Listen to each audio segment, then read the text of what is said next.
Welcome to the Gens and Associates Regulatory Executive Podcast Series. This is Steve Gens, your host, where I have one-on-one conversations with leading executives that represent the regulatory software and services sector to learn more about their organizations, what they're up to, and more importantly, how are they innovating this space. So today, I'm very happy to be speaking with Gabor Fari from InteliNotion. And Gabor, I know we've talked on and off for probably the last decade, certainly with structured content authoring. And, the world's really changing. The authoring paradigm, or should we say the content generation paradigm, is rapidly evolving the last 24 months, and it was 20, 25 years where it's kind of been static enterprise content management, template style guides, and some structured content authoring. But the world's changing very quickly, so this is a very, very timely discussion. So before we get into it, could you quickly introduce yourself, and also the company for our listeners? Hi, Steve. Thank you. And first of all, when you said about a decade, I was reminded it was actually closer to 2 decades. So time flies by very quickly when you're having fun, I guess. So thank you for the introduction. I'm the co-founder and principal at InteliNotion. We are a 10-year-old company. My partner, Vasa Ranganathan, and I founded the company about 10 years ago. I've joined the company full time in the last 2 years, where I take an active role in helping run the company. And IntelliNotion grew out of the conviction that of both of us over the past 20 plus years, actually, that the industry is doing too much document management and not enough content management. Each of us have deep experience in both document management and content management technologies, but we feel that content is a going concern. It's an ongoing thing, so to say, and documents are a snapshot of content at a point in time. And that was our initial philosophy when we formed the company. We wanted to build a new kind of content management system based on structured content principles. We felt that there was a strong need in the marketplace. This is not a new need. Pharma companies in the early 2000s have attempted to implement structured content authoring systems. Most of them were based on XML authoring systems, and they're very complicated. And it seems that there was a strong resistance to these kind of specialized tools that were meant more for the publishing industry. So we wanted to build a new kind of platform that had a front end based natively on Microsoft Word. So that's what we've been doing for about 8 years until GenAI came along, and we actually came to the realization that these things belong together. So that's where we are today. We have a strong structured content authoring foundation, and we can talk a little bit later about GenAI and how that fits together. Yeah, and I think that's a good place to start as far as structured content authoring, how it's evolved over the past decade or 15 years, like you said, maybe more, and kind of where it's going. So, uh, with your introduction, it really brought me back to the DIA show, and I know Greg and I had a very robust conversation with you at this year's RSIDM show. But if I go back about 15 years ago, because you were talking about XML, and I forget who the speaker was. So they're up there. It says like you really shouldn't be scared of the structured content authoring. They went into an XML, editor, and if you never coded, I mean, when I started my career, I built hospital software. So coding is coding. No matter, I think I learned like 9 languages before I got on the business side of technology. And I think he lost 90% of the audience because he was so proud of his coding and going up and down. And I looked around and people eyes were bulging because they're used to Word. So that's probably maybe in the dinosaur period. And so maybe we start there because Greg, on the team too, he's tracked this for the last 15 years. Like every 2 or 3 years, we'll have something either in our large regulatory studies or the Pulse, like where structured content authoring on the medicinal side and also on the medtech side.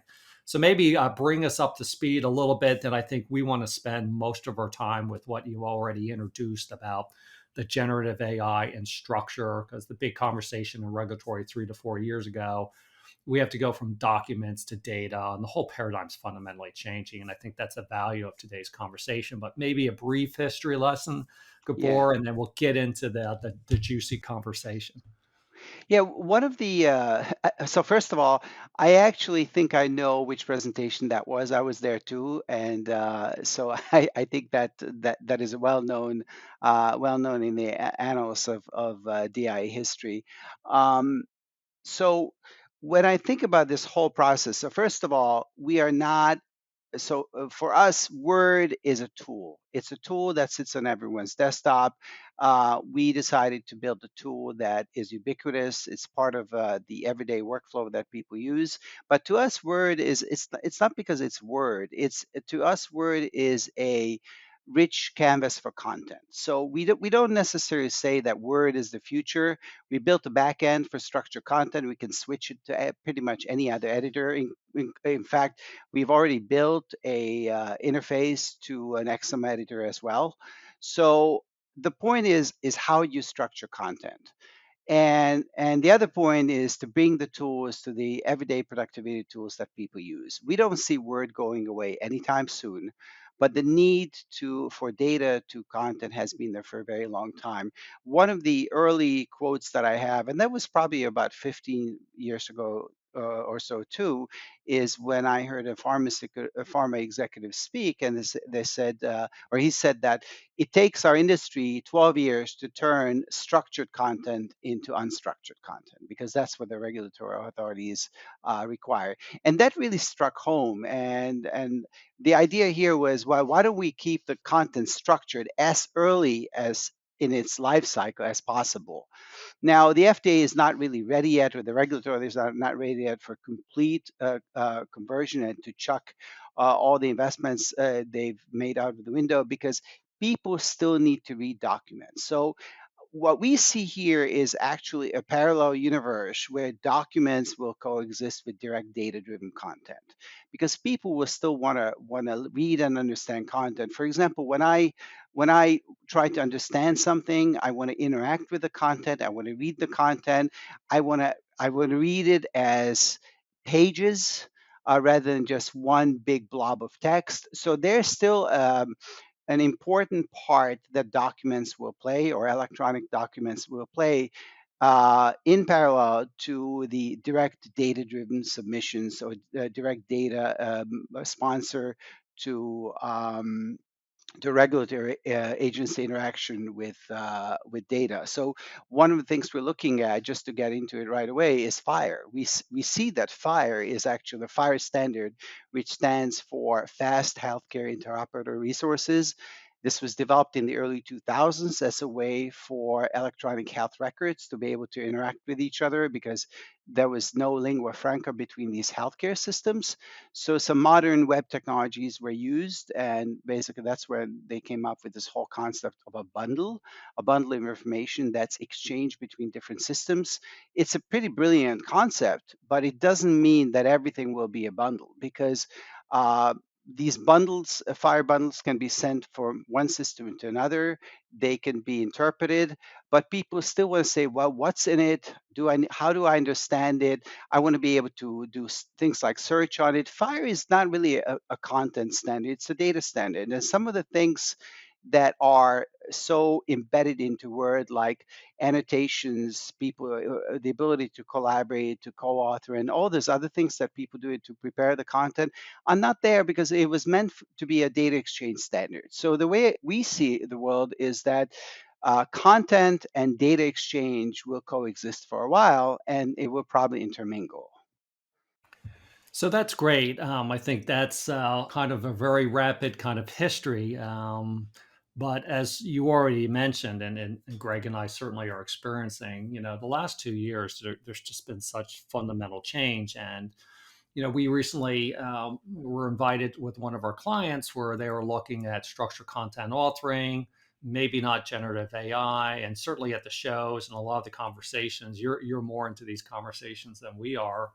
over the last 6 months, there's school thought, well, oh, geez, generative AI is going to replace structured content authoring. We don't need that anymore. And then there's another like, and I think you're, in that camp because you certainly educated Greg and I as far as, well, the better the structure of your content, the better the job that AI can do. And the one thing I think everybody agrees is it's still early days, with this stuff. So, and it's moving really quickly. And I think the other dimension on this that a lot of people, when they think about generative AI, structured content authoring, or the combination, they're really focusing on the primary first time to market. So they're thinking of the CSR, the protocol, but 70 to 80% of the work is lifecycle management. So how can these concepts with the structured content, I know you guys have done a lot in the labeling and CMC, and just think about all the lifecycle management, how that cost, that's not so much efficiency, with efficiency or productivity, drive cost out of life cycle management. And that's usually 78% of a regulatory's organization's activities and cost. So I don't know where you want to go with this. I just recall you, I, and Greg talked about 30 minutes, and we might not have 30 minutes right now, but structured content authoring, generative AI in parallel, and how they benefit each other. Sure. Well, so first of all, I will say that this is not me or us saying that, but when you listen to key industry analysts and the thought leaders, not only the life sciences industry, but also other industries, including things like technical manual authoring, et cetera, the leading thinkers will say that the key to Gen AI success is structure. The need for structure will not go away. And when you look at how Gen AI works, Gen AI structures content in its own way. So there's technical terms that we can use like chunking or semantic chunking and things like that. But these systems are set up to actually structure content so it makes sense for the large language model, for the Gen AI. It does not necessarily make sense in terms of scientific purposes or regulatory purposes. We want to actually break content up the way we interpret the content, the way they logically follow content reuse. So one of the things is when we talked about structured content, I think we need to talk about componentized content because the structure comes from the components, and the component reuse is what enables these workflows that we built out. When ChatGPT came out about 3 years ago, there was no doubt about it that we also agreed that this would be revolutionary. It took us a little while to try to figure out how we would embed this into our software where it would make sense. But the more we thought about it, and the more we talked to our customers, we realized we're actually in a very good position because there are things like when you want to generate a draft document, you don't generate a protocol or a CSR that's hundreds of pages long just by writing a few prompts. What you need to do is logically componentize the content. And then there's that other, of course, the other some issues that come up with Gen AI, things like hallucinations. So the bigger the longer text or the bigger the document you want to generate, the more there's a chance for hallucinations. So you need to have techniques to actually make the content generation more precise. And one of the benefits of componentizing content is actually keeping the component you're generating short. So it's called the context length. So if the content you're generating, the length of the content is actually approximately similar or less than the context, that means the prompt and dependencies and all those other things so you're sending to the LLM, the higher the quality of the content will be. So we what we say here is that what we found is it's almost like for us like peanut butter and jelly. If you want to excuse the colloquialism, they really fit together very nicely. So when we think about Gen AI, we think about how can Gen AI make the creation and dissemination of information more efficient. We're not saying it's going to make it more precise. It's all about efficiency. And the other factor that is very important is we need to keep the human in the loop. We don't see Gen AI as a panacea that'll do everything. It is great. It is revolutionary. It does a lot. Where we see Gen AI is a couple of really interesting applications, useful applications. So we can see Gen AI to unburden medical writers from road tasks, so such as rewriting tenses. So let's say you take a piece of text from a protocol that goes into CSR.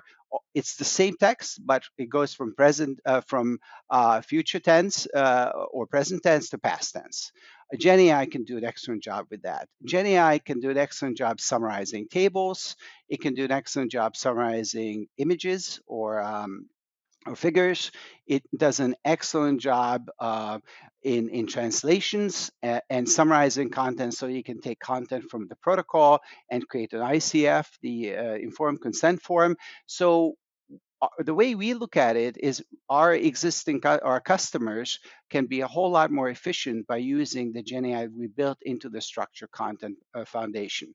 But the other thing that people forget, and I see this time and time again, every time there's a new market shift, there's a cottage industry of wannabes who come along, and it seems to me that that any company who has a couple of engineers who can write prompts, it wants to become a Gen AI company. What they're not understanding is the compliance requirements it takes in this industry. So, for example, into our platform over the past 10 years, based on industry requirements, the customer needs, we built a lot of very sophisticated features that are all needed by customers. We need complete audit trails. We just now even building legal holds into our platform because our customers need it. So we need a strong component management and backend that actually delivers content governance, because that's also another, in our opinion, in this industry, another key ingredient for success to be able to make this work. A lot of companies are jumping in, including in-house initiatives. So people want to build in-house Gen AI solutions. For many cases, for one-off documents, that works well. But as a generalized solution that can actually generate any kind of document that is needed for the submission, that's a very different proposition altogether.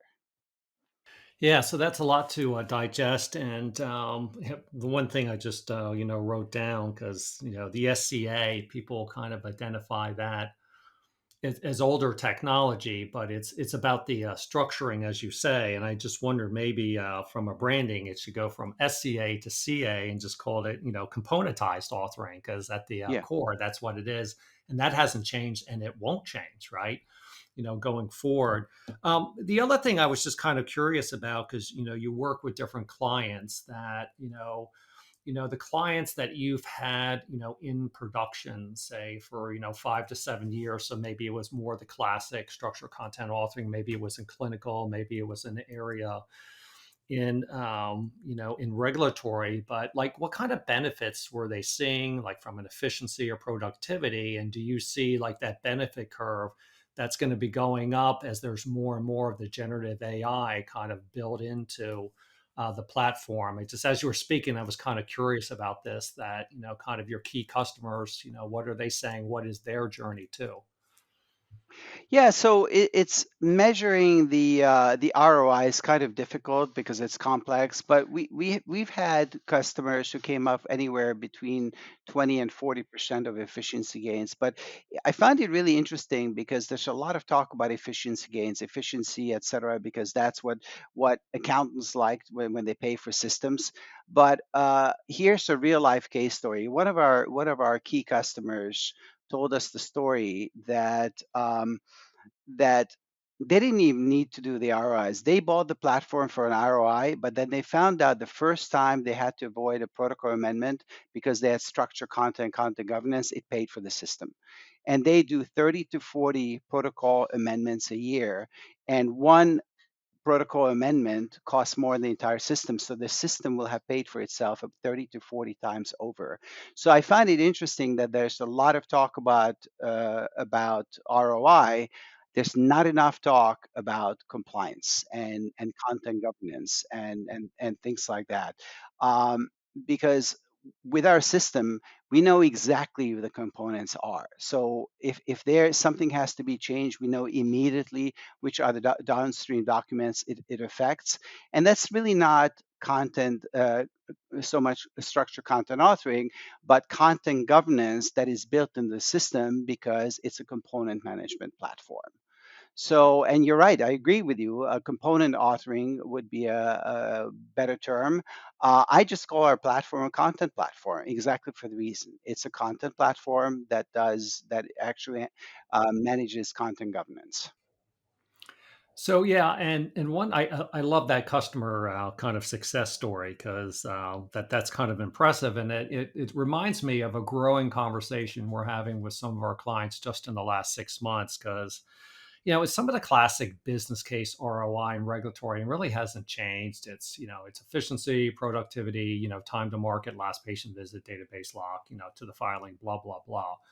So, but what we've been introducing as we think more about it, and I think the example you've given with your customer with 30 it paid for itself 30 to 4 times that there's a triangle around efficiency, productivity, but at the bottom, and it's something that manufacturing people think about every day, is throughput. Like, how can we increase the throughput of the regulatory organization or the clinical organization? So, really, the success story that you're talking about is increasing throughput. It might get masked by, hey, it's efficiency or productivity, but that's throughput.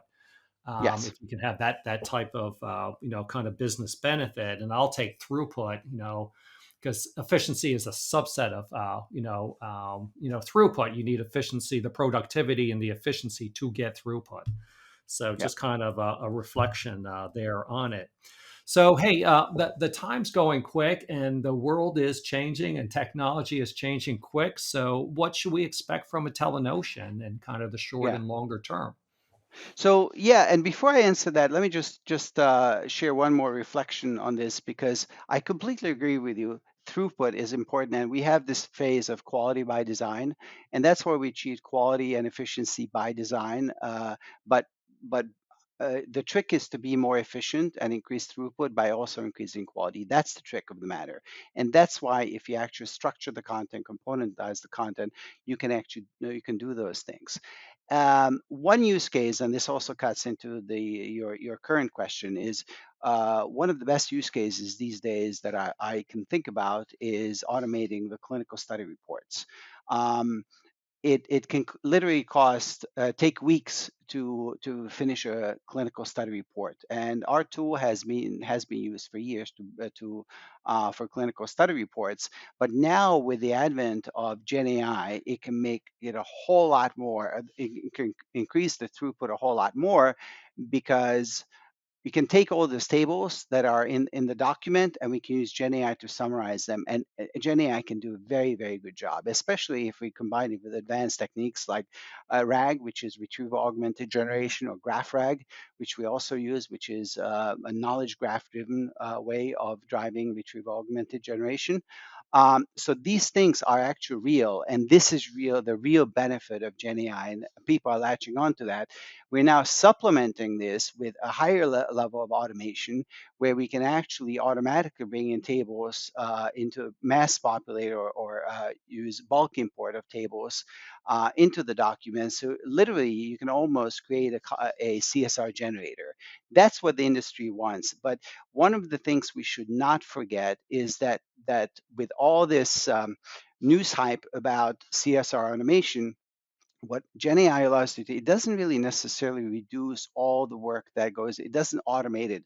You can front load a lot of work. So what you used to do is you used to bring the tables into the document, and then you wrote the summaries of the tables. What you can do instead is you can actually pre-build the prompts based on synthetic data, and test the prompts and make sure the prompts meet your requirements. And when the actual clinical data for after database lock goes into the document, then you can run those prompts. So there are two things that are happening to create this magic. First, you take the work that was front loaded and you backload it because you do this work earlier.